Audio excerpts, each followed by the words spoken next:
Tenemos al presidente de la Democracia Cristiana, el diputado Alberto Undurraga, quien está en línea con nosotros para conversar justamente de esta situación. Diputado Alberto Undurraga, ¿cómo está? Buenos días. Buenos días, Miguel. Saludo aquí desde Valparaíso. Un gusto, diputado. Lo escuchamos a través de Radio Corporación, la 97.1 FM y Corporación TV en el 15.2 de la televisión digital en Santiago. Diputado, derechamente, entremos de lleno en esta materia. Usted ayer, justamente, lo mostramos aquí en lo urgente y lo importante, estaba pidiendo al presidente de la República que le solicitara al subsecretario Fernando Arauz su renuncia. Y durante la tarde de ayer, la bancada del Partido Republicano anunció una acusación constitucional contra la ministra Jimena Aguilera, producto de la no renuncia de Fernando Arauz. Queríamos, en este sentido, preguntarle, ¿cómo está desde la Democracia Cristiana principalmente? Usted ha solicitado esta renuncia, pero una acusación constitucional, ¿está dispuesta la DC a llegar a esa instancia? Primero señalar que lo que tenemos como principal desafío es solucionar la crisis respiratoria. Y para solucionar la crisis respiratoria se requiere alguien a cargo que pueda gestionar adecuadamente. El mismo presidente Boric fue el que señaló a la salida de su consejo de gabinete que no tenían margen de error alguno, y resulta que aquí se han cometido muchos errores, no haber previsto adecuadamente, no haber usado camas que estaban disponibles de clínicas privadas, entre otros errores, ¿no? Y por eso nosotros le hemos dicho al presidente que aplique esta misma frase que dijo él al subsecretario de Redes y que ponga a otra persona a cargo para enfrentar la crisis sanitaria. Yo creo que eso es el foco principal, enfrentar la crisis que tenemos. Aquí se trata de niños y niñas en todo el país, de pequeños y pequeñas en todo el país. Se trata de una crisis respiratoria que debemos enfrentar, y por eso nosotros creemos que la persona que está a cargo ha cometido muchos errores y no garantiza que se haga bien para... A partir de ello, hacer una acusación constitucional me parece que no corresponde, ¿no? Por lo pronto, quien está a cargo del subsecretario, no la ministra, y me parece que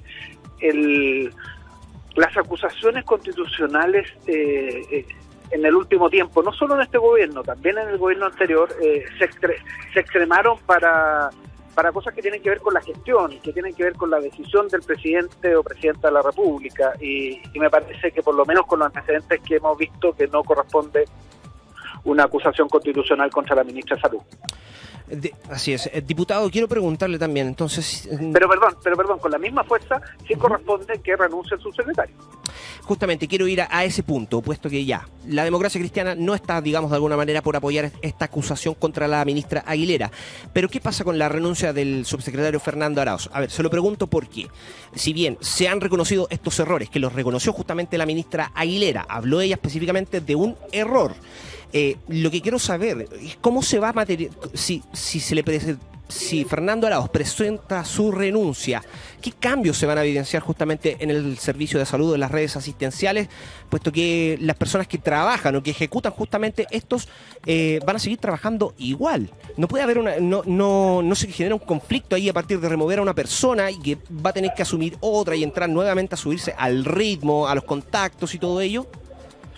No, yo he estado a cargo de crisis anteriormente, tanto cuando fui alcalde como cuando fui ministro de Obras Públicas, y las crisis requieren toma de decisiones rápidas, y requiere prever las distintas situaciones, y requiere utilizar todos los recursos. Lo que hemos visto acá es que no se han utilizado todos los recursos. Lo de las camas ha sido reconocido, el no ocupar camas de clínicas privadas que están disponibles ha sido reconocido. Entonces, eso por lo pronto es un error.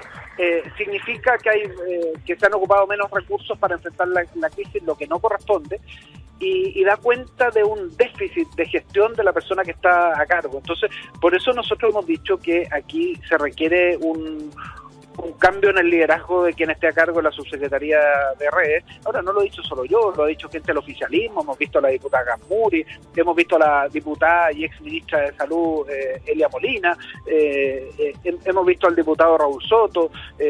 Por lo tanto, ya no es solo la Democracia Cristiana con su jefe de bancada Cadeo o con quien habla el presidente, sino que hay bastante crítica al rol que ha asumido el subsecretario, y yo creo que como el tema no es personal, sino que aquí lo que necesitamos es resolver el problema de la crisis sanitaria, es que yo espero que el gobierno haga un cambio y ponga una persona a cargo que dé confianza en que hay que tomar las decisiones que corresponden. En ese sentido, diputado, ¿hay alguna propuesta? ¿Ya se manejan algunos nombres o esto queda a merced justamente, lo van a dejar solamente a merced de la presidencia? No corresponde a nosotros además no somos un partido de gobierno, nosotros estamos enfocados en poder ayudar a solucionar la crisis respiratoria. Eso es el foco, ahí está lo fundamental, y cuando nosotros decimos cambio en la persona a cargo es porque la persona a cargo no ha hecho algunas cosas que son sumamente importantes, por eso lo señalamos, no se trata de criticar a una persona por criticarla, ¿no? Sino que aquí hay niños y niñas en todo el país que si no se toman buenas decisiones van a correr más riesgo, y eso tenemos que hacer todo lo posible para evitarlo como sociedad. Así es. Diputado, quiero llevarlo también, antes de entrar en otro tema que me gustaría abordar, el tema de las pensiones, me gustaría saber cómo quedan en pie las relaciones entre la democracia cristiana y el gobierno. Se lo pregunto porque ha sido desde que asumió el gobierno, ha sido una relación de idas, de venidas, y el gobierno también necesita buscar distintos espacios o distintos respaldos. Se lo pregunto porque van a impulsar próximamente la reforma de pensiones. Lo dijo la ministra Jara, que iban a comenzar con la votación, la reforma tributaria, también es clave para la reforma de pensiones para aumentar la PGU. Usted es parte también de la Comisión de Trabajo y quiero preguntarle justamente eso. ¿Cómo se van a dar estas relaciones? Porque usted, derechamente, como cabeza del partido, pidió la renuncia del subsecretario Arauz. ¿Puede impactar ello en las relaciones entre la democracia y el gobierno? No, yo creo que no. Yo creo que el gobierno entiende nuestro rol de colaboración con autonomía. Nosotros hemos colaborado, estamos aprobando en este momento el aumento del bono invierno.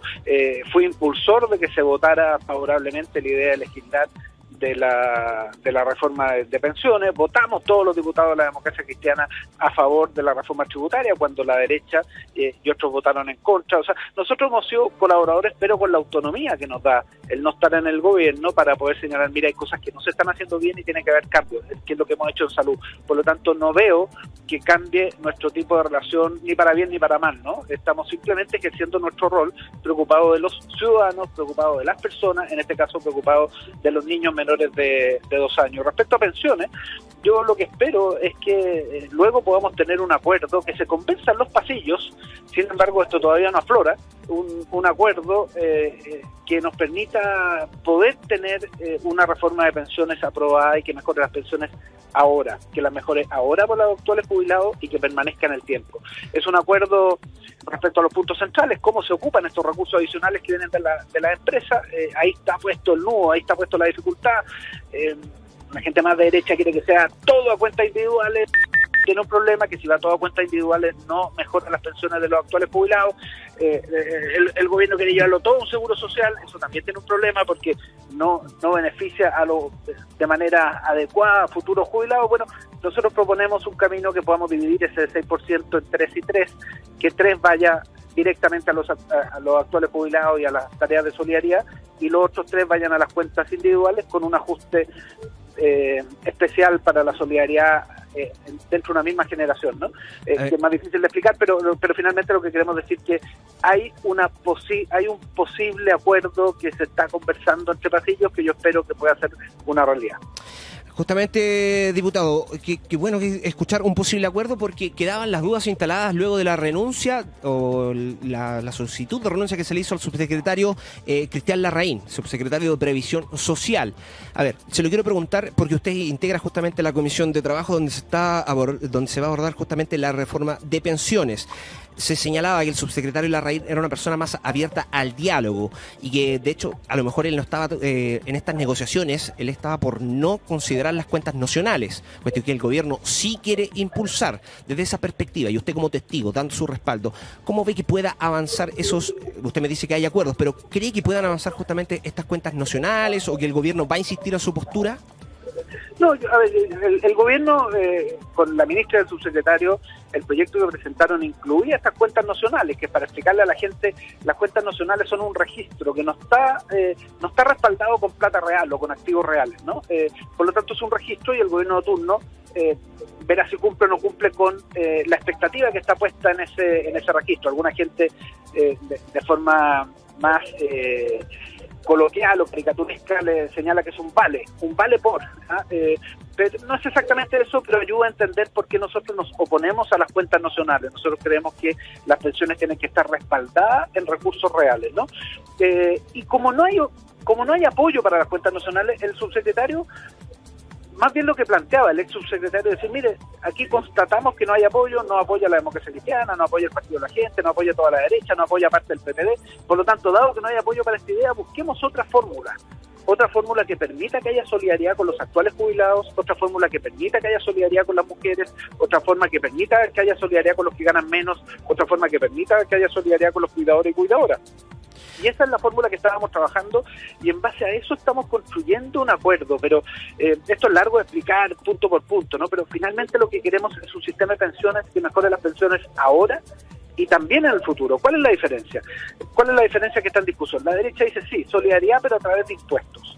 Eso tiene dos problemas. Primero, que no alcanza, porque los montos son tan grandes que necesitamos más montos, recursos para poder financiar, y en todos los países del mundo parte de la cotización de las empresas también va a solidaridad para los actuales jubilados, para las mujeres.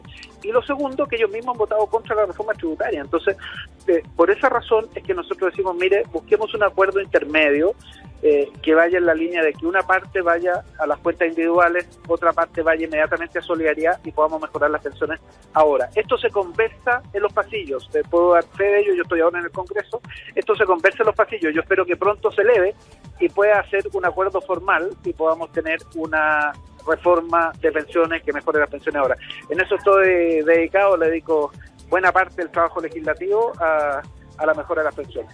Diputado, por último preguntarle respecto a algo que está ligado a la reforma de las pensiones, lo decíamos, la reforma tributaria, puesto que el gobierno ha señalado que es necesaria para poder aumentar la PGU hasta los 250.000 pesos. En ese sentido, preguntarle, ya con la reforma que se rechazó en la Cámara, ¿cómo ve usted que podría avanzar esta reforma tributaria y también qué el impacto que podría tener en la reforma de pensiones, puesto que ya lo señalamos? ¿Esto es necesario para aumentar la PGU, según lo que dijo el propio gobierno? ¿Usted cree que hayan los votos que los alcanza el gobierno para poder sacar adelante la reforma tributaria? Espero que sí, es bien difícil porque se requiere un quórum muy alto, no solo se requiere mayoría en el Senado, sino que se requiere un quórum alto de 2/3, por lo tanto muchos senadores de oposición, muchos senadores de derecha tienen que concurrir al acuerdo. ¿Pero por qué es necesario? Es necesario por el mayor gasto social y particularmente, dado que hablamos de pensiones, para aumentar las pensiones, pero también para otros gastos sociales, pero también es necesario tener una reforma tributaria para darle certeza a la economía. Lo que no pueden hacer los inversionistas, lo que no puede hacer la gente en distintos países del mundo es que estén invirtiendo sin saber cuáles van a ser las reglas. Y si nosotros no tenemos un acuerdo fiscal, un acuerdo en torno a una reforma tributaria, esto va a quedar pendiente. Y eso también afecta a la economía. Entonces, es por dos razones. Por eso el presidente de la República se reúne, a mi juicio, adecuadamente, junto con el ministro de Hacienda, con los empresarios. ¿Por qué? Y por eso los empresarios empujan que esto se resuelva. Que, por supuesto, ellos quieren pagar menos impuestos, hay cosas que yo no estoy de acuerdo con ellos, pero el fondo del asunto es, se requiere un acuerdo tributario. Se requiere para financiar otro gasto, para financiar mayor gasto en seguridad ciudadana, para financiar mayor gasto en salud, para terminar con las listas de espera, para financiar el aumento de la PGU, pero también para dar reglas claras y para que haya mayores inversiones. Por esas razones es que estamos empujando este acuerdo que está impulsando el ministro de Hacienda y por lo pronto nosotros ponemos el foco en que esto vaya acompañado de crecimiento económico y vaya acompañado también de apoyo a las pymes. Perfecto. Diputado Alberto Undurraga, presidente de la Democracia Cristiana, queremos agradecerle justamente este contacto con Lo Urgente y lo Importante, Radio Corporación 97.1 FM, lo escucharon a través de todo Chile. Diputado, que tenga un muy buen día. Igualmente, muy buen día y saludos nuevamente desde el Congreso aquí en Valparaíso.